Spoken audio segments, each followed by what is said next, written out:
j'adore la peinture. Et j'aime beaucoup aussi Jacarida, l'artiste qui présente ses œuvres aujourd'hui, Jacarida et Mariam. Ils ont un travail très singulier, très profond, très très poétique. Vraiment, on ne peut que les féliciter et être fier d'eux. Bon, les artistes africains, beaucoup de courage. C'est vrai que malheureusement, l'Africain général n'adhérait pas à l'époque à l'art, mais je constate que de plus en plus, nos jeunes Africains, nous nous intéressons à l'art. Donc beaucoup de courage à eux. Bientôt, ça sera l'heure de leur gloire, comme on dit. Et aux artistes maliens, ils ont une touche particulière que nous apprécions. Je suis ivoirien, moi je ne suis pas malien, mais je suis amoureux de l'art malien. Je suis très surprise par cette pièce parce que je connais Jacarida depuis longtemps. Il a fait partie d'un projet qu'on a fait et c'est toujours dans ses œuvres, vous voyez, un espace qui est un peu étrange, tu ne te sens pas très bien à l'aise, tu vas voir une fenêtre, peut-être une table, c'est vert.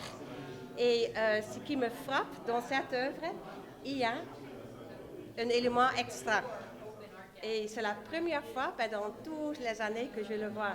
Et ça m'a ému parce que souvent je lui ai demandé est-ce que tu peux pas travailler un peu plus? On voit toujours les mêmes éléments. Et il dit bon, je sais pas, ça sort comme ça. Et si ça sort pas, ça veut dire il y a rien.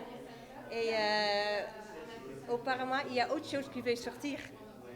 Et chez une artiste, ça c'est très intéressant. Et c'est pour ça que j'adore cela. Bon, l'exposition, il n'y a rien à dire parce qu'il a exprimé ce qu'il ressent, c'est tout. Chacun a dit ce qu'il pense. Et Mariam a beaucoup travaillé avec la photo réelle, mais bien travaillé avec d'autres substances. Et c'est là l'effet secondaire même qu'on ne peut pas trouver en photographie. Bon, quant à Jakarja, il a beaucoup maîtrisé l'acrylique et il sait manier ça. Bon, la seule chose que je n'ai pas beaucoup compris, c'est tous les tableaux pratiquement n'ont pas de titre. Bon, moi, j'aurais voulu qu'au moins qu'il y ait qu'il y a au moins un titre. Voilà. Bon, ça se comprend, mais c'est l'expression parce que l'artiste laisse peut-être au spectateur de penser et de lui donner lui-même un titre à ce tableau, parce qu'il y a des artistes comme ça qui nous disent ils font leur travail. Maintenant, l'imagination, ça revient au spectateur. Donc l'exposition qui est là, c'est vraiment impressionnant. Les œuvres se vendent à partir de 250 000 jusqu'à 800 000 francs CFA. Ce qui est intéressant dans le travail de Mariam Nyerere, mais aussi de Diakaridia Traoré, c'est qu'ils s'inscrivent dans une contemporanéité, dans une modernité, tout en restant attachés en fait à certains aspects de la tradition.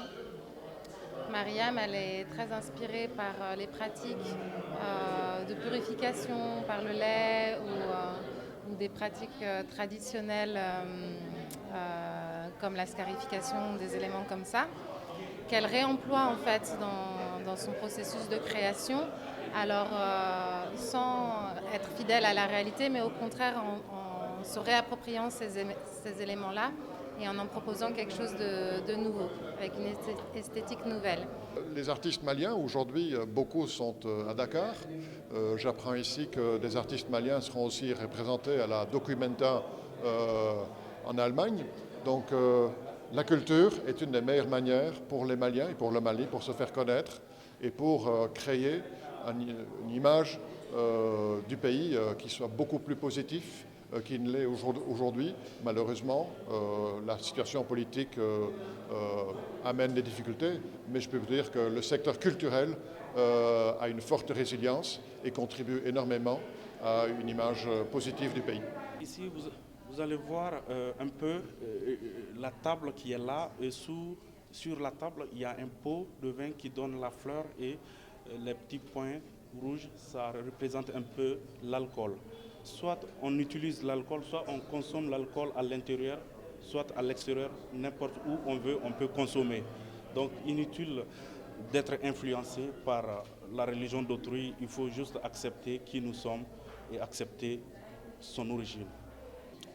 j'ai un message aujourd'hui à passer qui est l'alcool, qui fait partie de la tradition.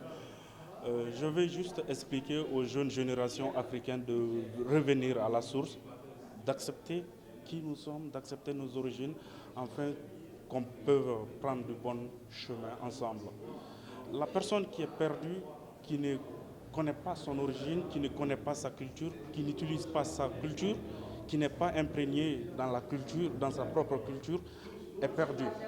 Donc moi, je trouve que aujourd'hui, la jeune génération sont un peu perdus puisqu'ils ne connaissent pas un peu.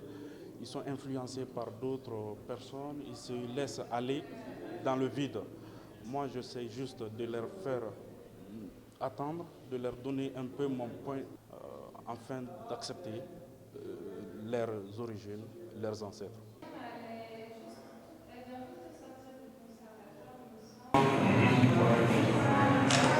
Chaque fois,